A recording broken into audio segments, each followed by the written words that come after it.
Hey there, what's going on, everybody? Thank you for joining us today on Jose's Opinion. Today we'll explain a recap on a mystery film called The Lazarus Effect. But before that, don't forget to like and subscribe to this channel. Spoilers ahead, watch out and take care.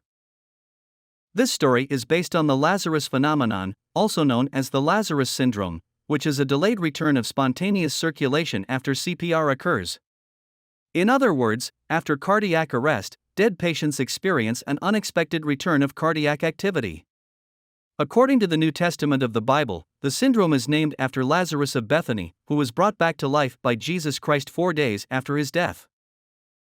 The film opens with an experiment being performed on an animal. At a university in California, with funding from a biotechnology company, a group of medical scientists started a project called Resurrection.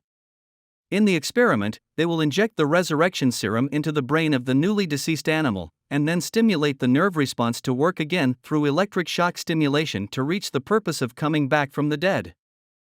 There are 4 members of the Resurrection Project team, in addition to the initiator Zoe McConnell, as well as his fiancé, Frank, who is also the principal researcher of the Resurrection Project, and 2 assistants, Clay and Nick. In order to record her research results, Zoe also invited her intern student Eva into their lab to document the team's progress in experiments. Frank explains that they managed to extract serum, codenamed Lazarus, by bonding B-cell tumors, speeding up nerve fiber regrowth. They then electrocute the serum to be activated and start neural activation by inserting the serum into the brain's temporal lobe and charging it with the right amount of energy, which is enough to trigger the serum and hope for the best results. While Clay is fascinated with Eva, Nick seems smitten with Zoe. Nick asks Zoe about how things are between her and Frank. Zoe discloses that it's almost 3 years since they got engaged, but they had to put the wedding off since the university granted them to do research, and Frank seems to be serious about work. However, Nick tells her that maybe the universe is telling her something, which she dismisses, saying that the universe is telling her to finish their research soon instead. That night, Zoe has a nightmare about a burning apartment building, and she seems trapped inside it. A pair of burnt hands protrude from beneath a door while the dolls are flaming. The following day, the experiment has a bottleneck that is difficult to break through, but Clay introduces the idea of putting a bioinsulator around the serum, delaying the activation so that the brain won't fry up. To test his hypothesis, they operate an experiment on Rocky, a deceased blind dog.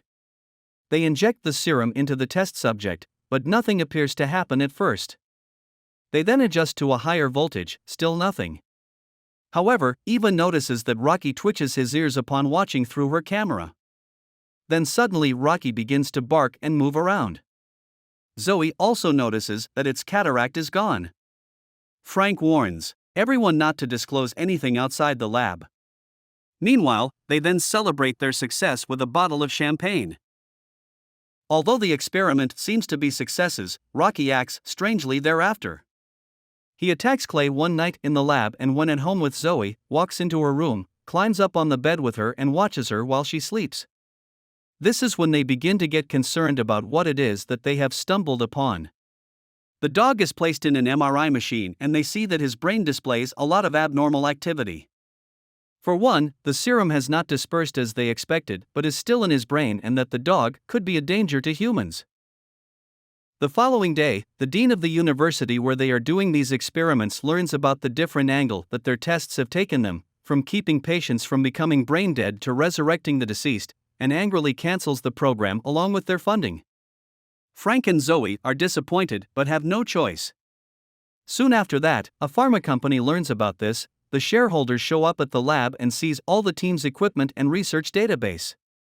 Zoe accuses the student of telling the dean since this only happened after she arrived, but Frank says that someone wanted to take over their project and take credits for their masterpiece.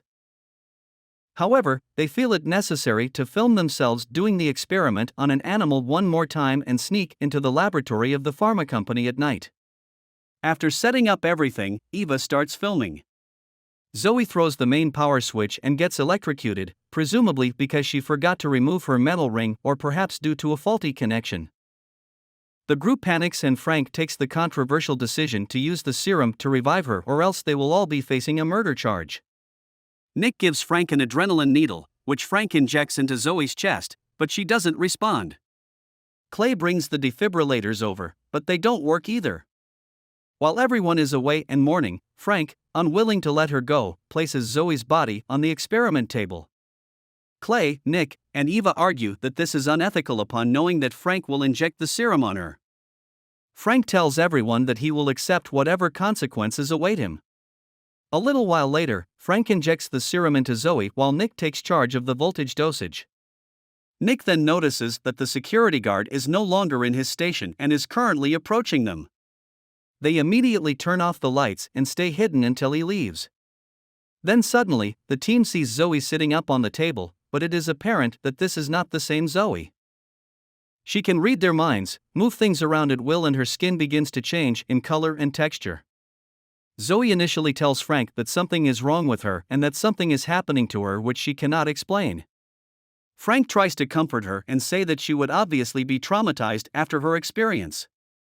When Eva visits arresting Zoe, Eva is suddenly transported into a corridor in flames, where people are trapped inside an apartment door.